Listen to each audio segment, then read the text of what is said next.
Good afternoon. Welcome to the last session of the day. I want to introduce you to Samta. She is a technology executive with strong data and AI expertise in operations and consulting with a proven track record of making data-driven decisions to drive organizational change and deliver business value.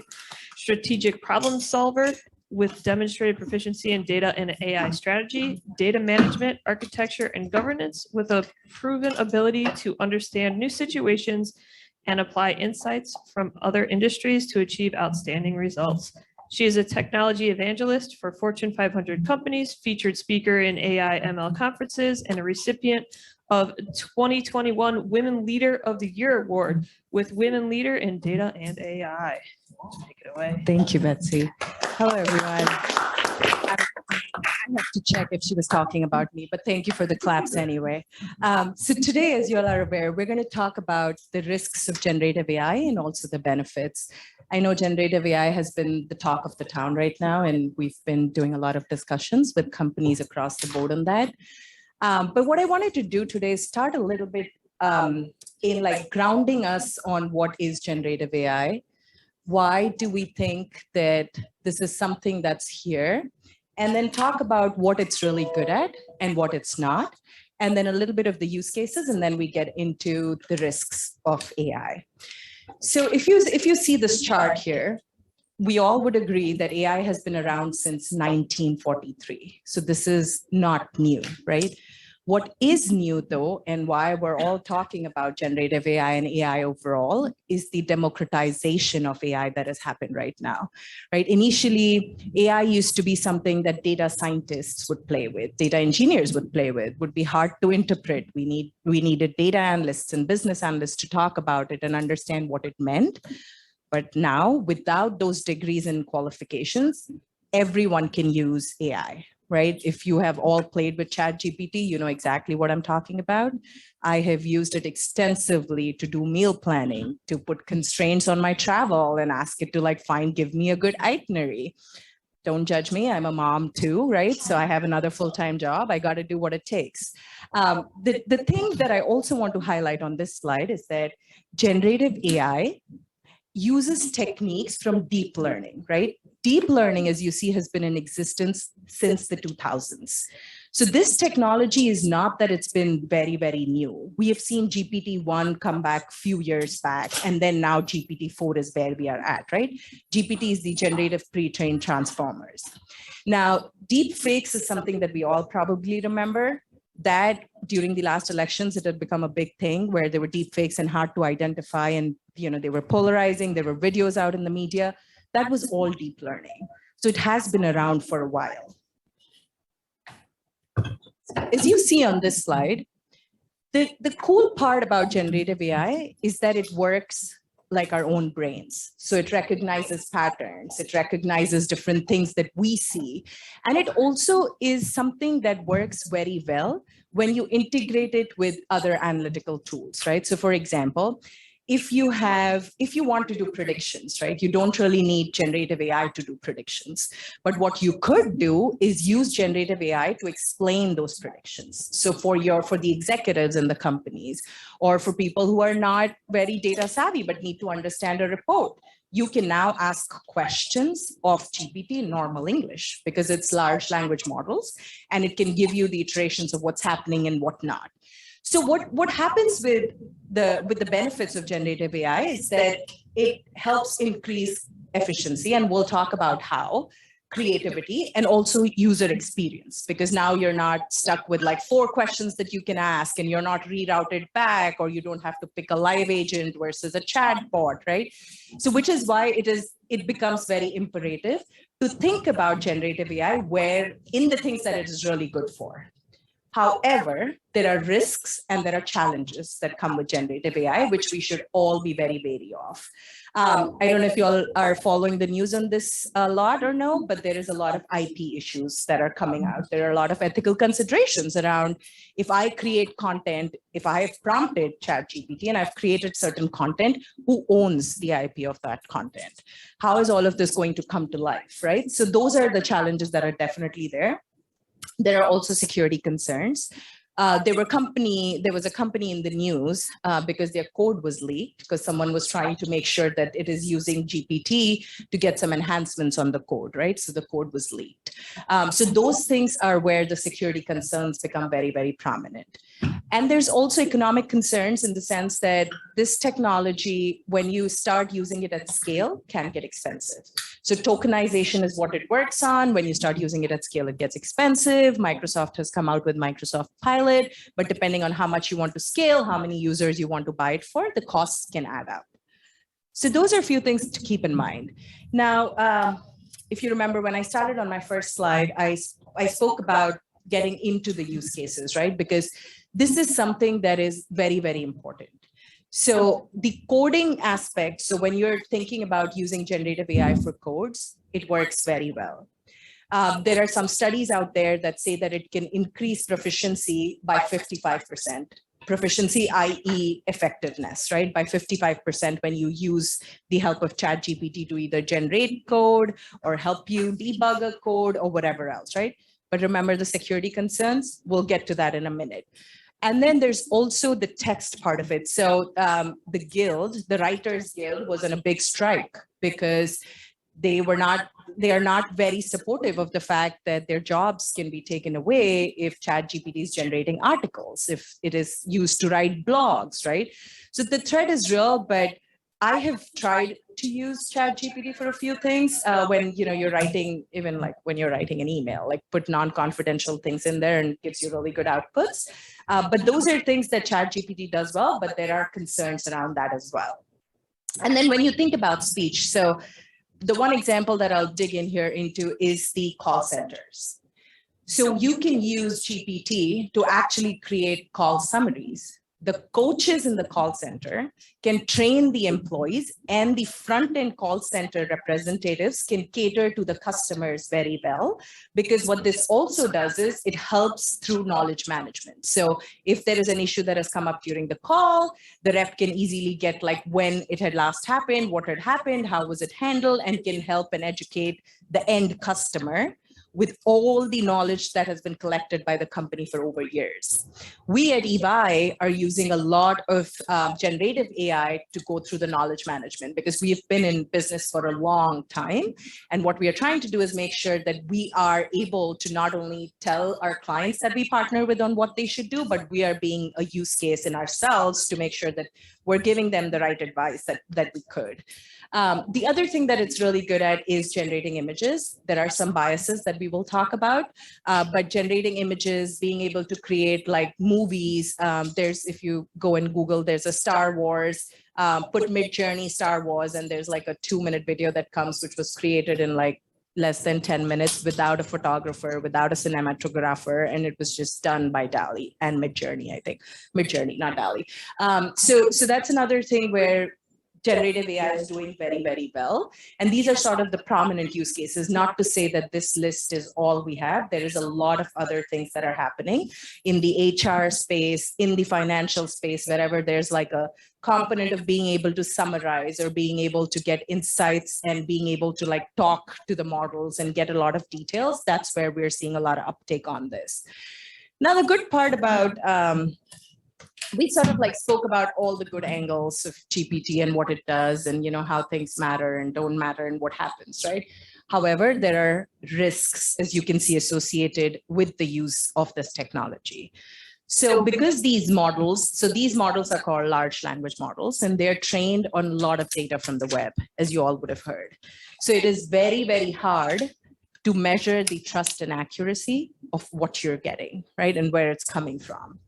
And how do you measure the fairness? Because it's been, trained over a lot of big data that, you and I don't know. So how would you test the fairness and bias? The privacy and security concerns that we spoke about. And also there are regulations coming. So the EU has the EU AI Act that is going to be implemented next year. Then there's a Digital Signature Act. New York very recently came out and said that for the HR function, any company that is using AI has to declare it. And it also has to tell them why they scored Samta over someone else and why they scored the other way around, right? So all this to say is that, and actually there was also a big discussion in the White House with Anthropic CEOs, Sam Altman, the OpenAI CEO, the Google. There were a bunch of tech companies that were in the White House discussing on what needs to happen. And there was also a guideline that has kind of been said, and everyone said, okay, for now we're going to self-regulate, but other parts in the globe are treating this very differently. So China, as an example, said you need to license whenever you're thinking about generative AI, right?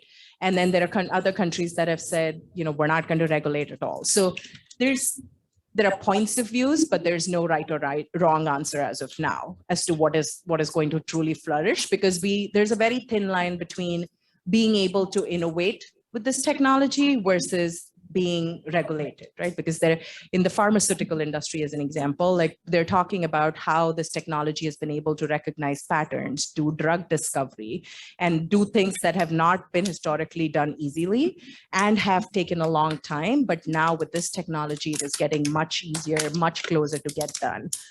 There's also a thought process where generative AI actually comes out with ideas, business ideas, which are very different than what you and I could think about. So there are really good uses of this technology, which is why it's a thin line. There's not a right answer on what level of governance should be good or bad. However, there are things that can be done, even if not regulated by the government, to make sure that we're all using it safely, especially at the enterprise level. And a few things that can be done is that making sure that everything that is being done within an organization is strategically aligned to the objectives of the organization. So what do I mean by that?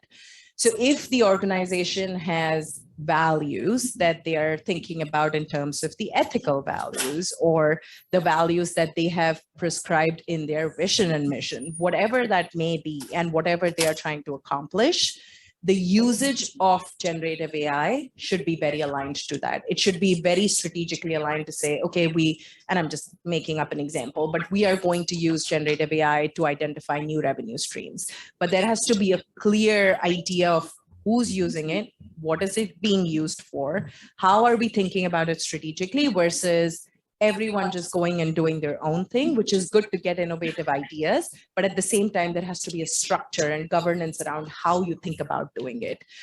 The regulatory compliance we spoke about. So it is important to be compliant and it's important to be ready for regulations. So we call it audit ready models, which means that you know a lot of in-depth details about the models, including fairness and bias. And there's a complete list of frameworks that we have built, and I'm sure some other companies have built as well, across the years to make sure that you are looking at your models end to end.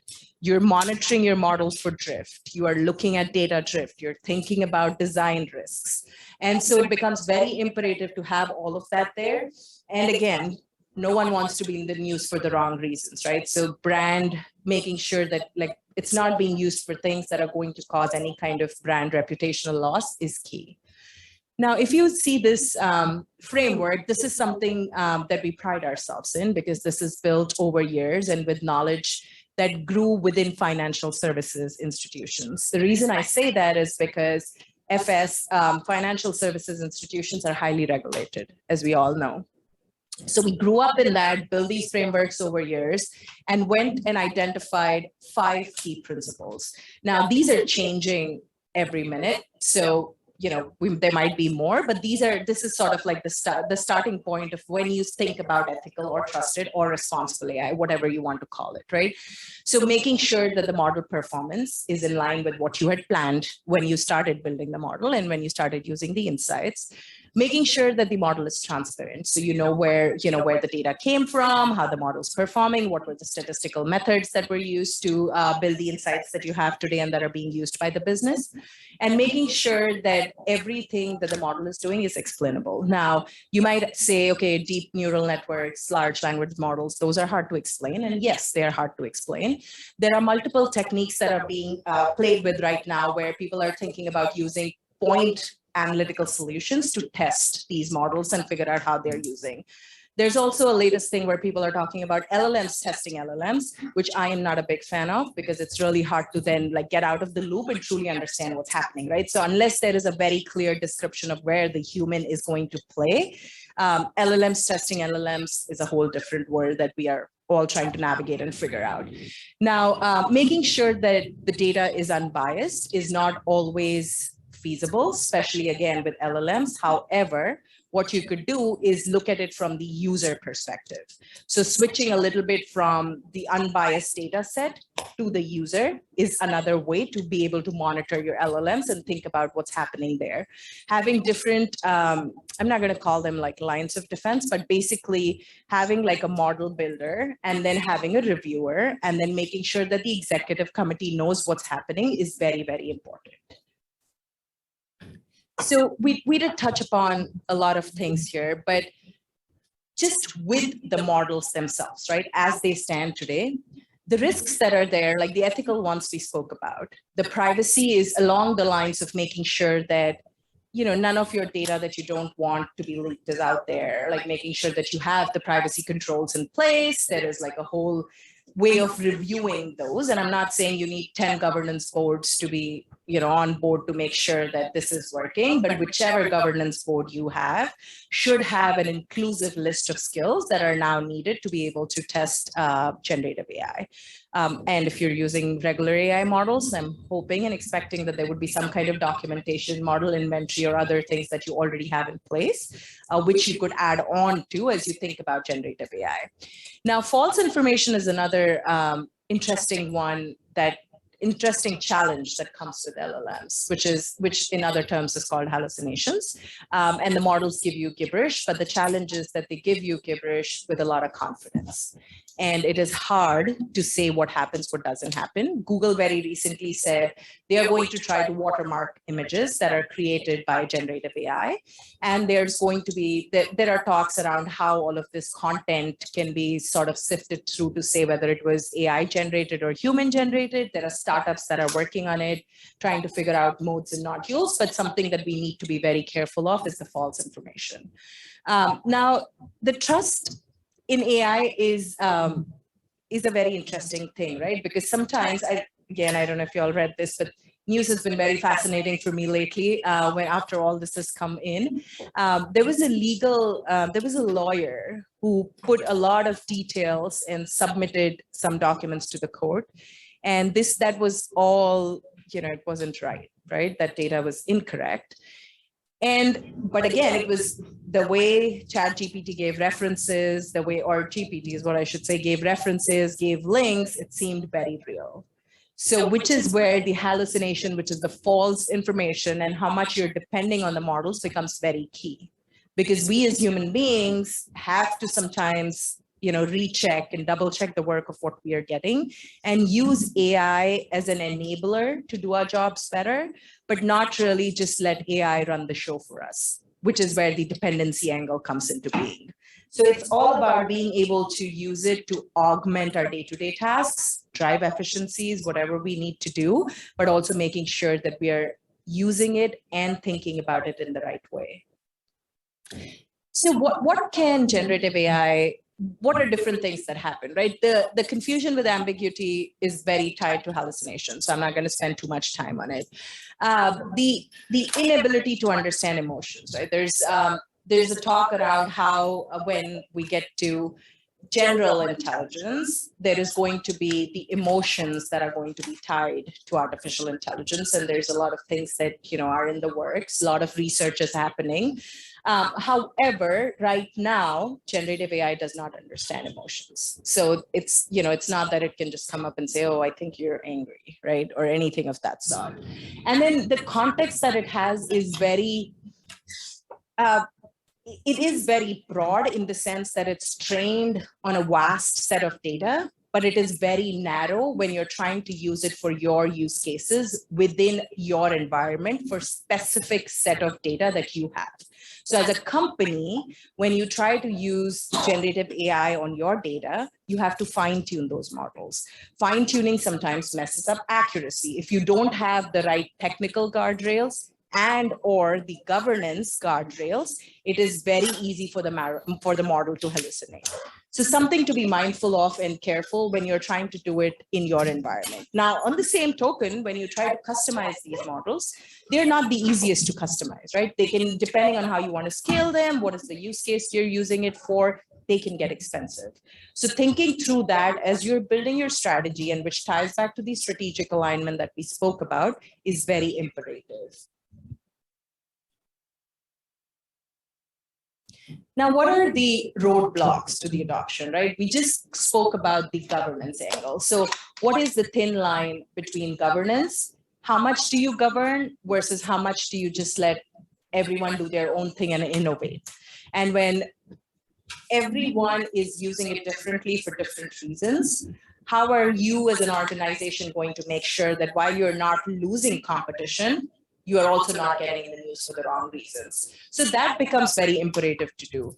Now, data gathering and understanding the quality of data that is fed into the models is very hard to do. However, what you could do is, if you are fine-tuning this model for your data, on your data, that is the data where you could start thinking about the data quality. You could start thinking about governing that data, how it's coming together and what is happening. Now, the reason why limited resources is on here is because there is a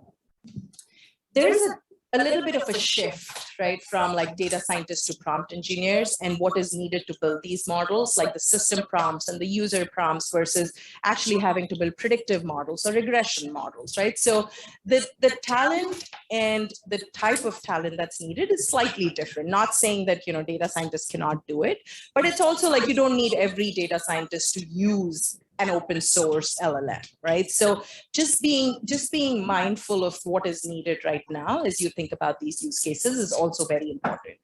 Now, there is a maturity angle in the tech stack, but that is, I think that's coming. It is going to keep evolving, but that doesn't mean that, you know, organizations shouldn't use it, or you and I shouldn't use it, right? Or it shouldn't be used in research. So it's just about making sure that the tech stack that you're using, the way you're using it, is the correct way to be thinking about it. Now, when we think about generative AI, right, there's so many conversations that are happening right now across the board on what should we be thinking about, where do we start, what is the right way to use it, you know, should we be thinking about scaling, should it be hitting customer side of the house first, what should really happen? Our strong advice is that start with the use case selection. These use cases hopefully tie to the strategic values that your organization has. So your business value and your business strategy, to your data strategy, to your AI strategy. And you tie all of this together, pick out the use cases that you want to do. Make sure, again, right, like to my point around competitors, that you're not behind the curve, but also that you're using it strategically. Now, the one thing that I do want to highlight is that it is easier to test and play these models in corporate settings, to use like back-end models that are not going to have direct impact to the customers, which can really cause damaging brand reputation, right? There can be many things in the brand that could come out in the news for reasons of incorrect targeting, for bias that probably was there in the model that wasn't caught. But when you're using it for back office, you're sort of mitigating your risk. Not to say that that can be done unmonitored, but at least that's where you can like dip your feet in, just try it out and figure out how it's working. The other thing is being able to do a good technology analysis. So being able to understand what models you want to use. Do you want to wait for Salesforce to give you something in generative AI that is going to come down the roadmap in a month? Or do you really need it now? And do you need to use an open source and customize it, right? Like those are big ticket questions that one should be answering upfront instead of going down the path and then realizing, oh, like our third-party software that we were using was going to bring this in like a month anyway. So what's the point, right? So those kind of analysis become very important. The risk governance and compliance, I cannot highlight and underline that enough, because having the right policies and procedures in place, having the right model management techniques in place, being able to continuously monitor those models is key. So being able to have a really good and strong MLOps framework, understanding what the models are doing, being able to somehow understand how the models rank on a risk tiering, right? Like what are different things that happen is imperative when you think about the risk governance and compliance. And then organizational transformation in working across industries is something that everyone is talking about, but we don't recommend companies don't need to completely change the way of working, right? And this is with an assumption that they are thinking about AI and they are thinking about data. But there definitely has to be transformation in the sense of which is the executive council layer that needs to sit together? What are the different things that need to happen? Do you need cyber? Do you need legal? Do you need ethics in the council? How are you going to set it up? And then who is going to own generative AI? So I have seen in some organizations, the CEO, the chief analytics officer, the chief data and analytics officer owning it. Some organizations, the CIO owns it. Some organizations there are leaders that are hired and they hired or transferred or whatever from within the organization, but they work directly with the CEO. So depending on how important this is for your business, what business you're in, and how it can disrupt your business becomes key. Like I don't know if you all are familiar with this company, but I was pretty impressed by them, called Khan Academy. So when ChatGPT came, instead of being scared of ChatGPT, they actually used it to help them define courses, right? Like help them build courses, help them deal with students one-on-one and like answer questions that students had. So they used it as something that would enhance what their teachers are doing today and make the teacher's life easier. And they did not use it or they did not get scared of it to say it's going to take everyone's job and, we should probably shut it down completely. And I have no crystal ball, but the reason I started with the history is because I strongly believe that this technology is here to stay. This is not something that is, just here and like is going to go away and, we don't have to care about it, but it definitely has to be something that has been thought about as the usage is determined and like keeping your business value is thought about. With that, I'm going to open it up for any questions. If I haven't put you to sleep. Yes. Could you discuss generative AI a little more? I'm sorry, I missed the first part of it versus regular AI. Yes. So why don't and I apologize for some of you, it's going to be a repeat, but I'm going to take you to a slide real quick, and that's going to answer your question right here.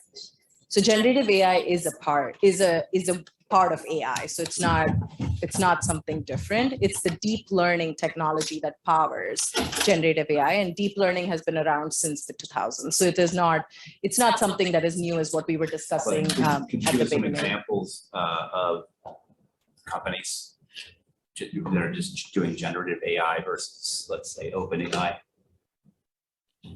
Help me understand your question a little bit more. Is it like companies that are building their own LLMs or? No, like, so for example, if you told an AI to make a marketing brochure, right, for my real estate company or something like that, and then it just makes the brochure exactly like you want it, that's a generative AI, correct. Right? So how is that different? I mean, do you have examples of those kinds of companies right now? Companies or use cases? So like generative AI has a bunch of use cases. No, companies. So companies are using it in various forms. So like I was giving an example of how we at EY are using it. So we're using it for knowledge management as an example. We are using it for HR. So to ask like questions during the tax season, like employees could ask questions of the data, get the information without having to go to the HR department. That's something that we are doing. We're working with clients to design the next watch. So what would that look like? So we're using generative AI to do that. We're working with clients to think about the financial statement analysis. That's another area that we're seeing it take a lot of uptake in. Code generation, like for IT organizations, like how do you think about code generation, code fix? Those are other use cases that are out there. And then there's one that I really like, which is in the procurement. So, if you, whatever business you're in, say you've requested a proposal, right? And you've asked 10 companies to submit their proposals. So using generative AI to summarize those proposals, being able to get the insights, put in constraints, and then maybe shortlist them based on what you wanted it to do. So those are like the different areas that we're seeing an uptake on. Does that answer your question? So are you talking about intranets? Like you're doing it for a specific company, you take all the information of. So we're doing it for specific companies and for our company. Okay.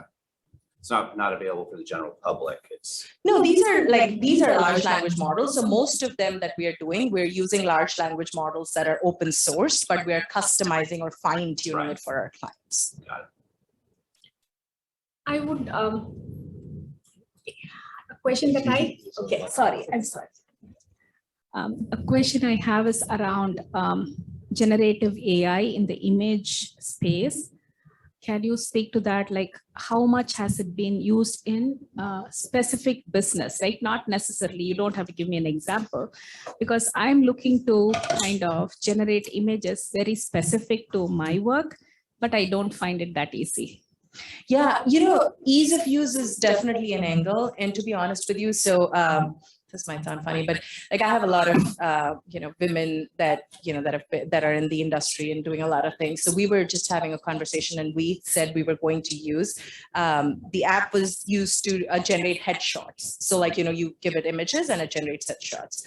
And what came out of that was not very impressive. I did not look like me. I like that version a little better, I'm not gonna lie. But I couldn't use it anywhere because it just wasn't the right thing. What I have heard is DALL-E does a really good job with image generation, and it comes pretty close to what you want. But again, right, like, which is why prompt engineering is such it's becoming such a big thing, is because you really need to know what prompts and what needs to happen. Because we played with DALL-E, we were doing like in our company, we were like, okay, we're going to do a face-off. So everyone go generate like an image that you want to be in the space of. So someone was a Wonder Woman with wings and someone was a dragon. And it was really not like super easy to generate.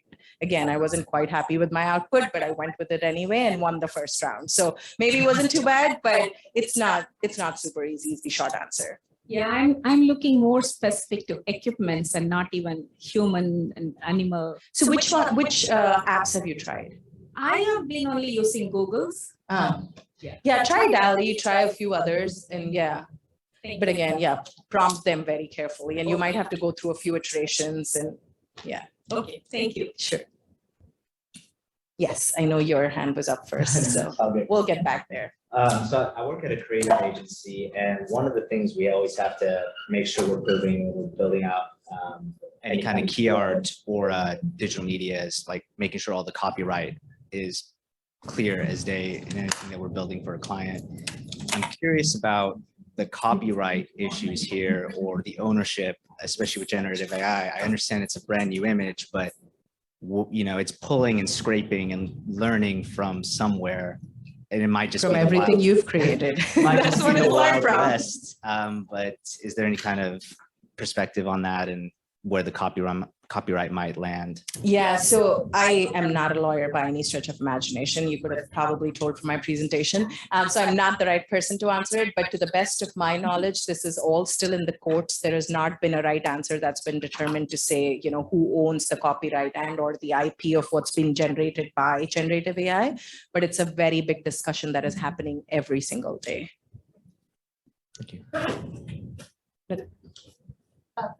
Sure. I was just wondering, do you think for like the models that are privatized by businesses and trained, so they're very, like, they work super well, do you see them being incentivized, like the ownership, instead of like stock options? Part of the incentive could be an ownership of that AI technology?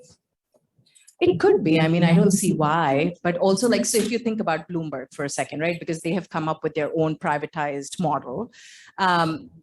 I mean, as an employee, I would still want to have the stock of Bloomberg and like, in addition. Yeah. So like, I don't think there's something that's been figured out, but I mean, I don't see why not.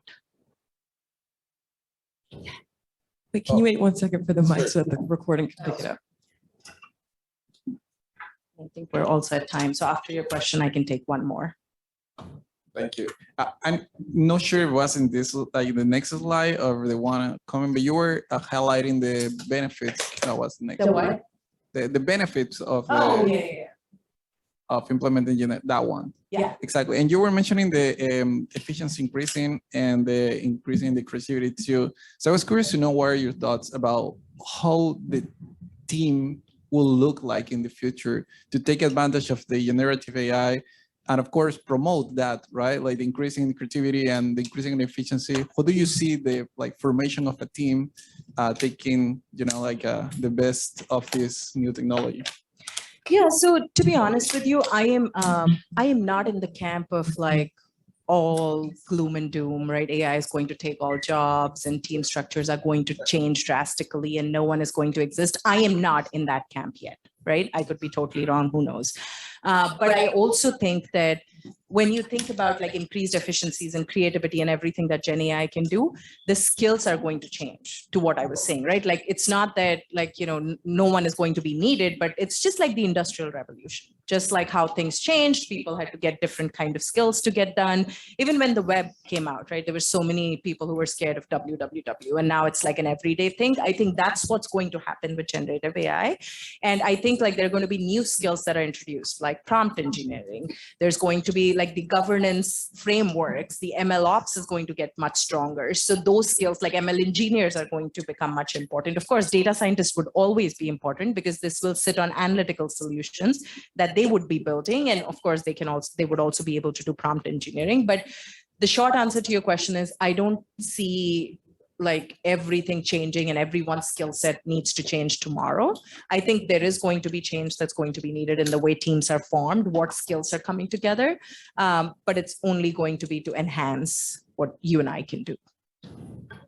Thank you. Of course. One last question. I know we're like at time, we're almost at time, so you don't need to go deep into this, but you'd mentioned emotions earlier, and I'm curious if you could expand on that or talk about how emotions are being defined in this space and how you might even consider that something like a generative AI has emotions that are analogous to human emotions. Yeah, so it's interesting you bring it up. I'm sorry, I forgot I'm being recorded. But it's interesting you bring it up.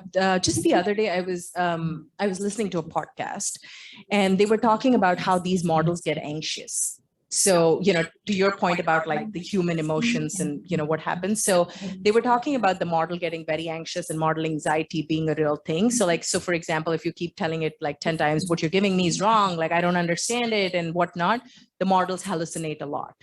So they were trying to statistically figure out like how good, bad, or ugly that is and how that would really kind of, be a reduction. But they also said that on the other hand, just like for humans, if you tell the model, great job, like this was a great answer, like it actually gives you really, really good responses, right? But again, this is a research that is happening. There's like model anxiety is real, and they talk about how all of this can happen.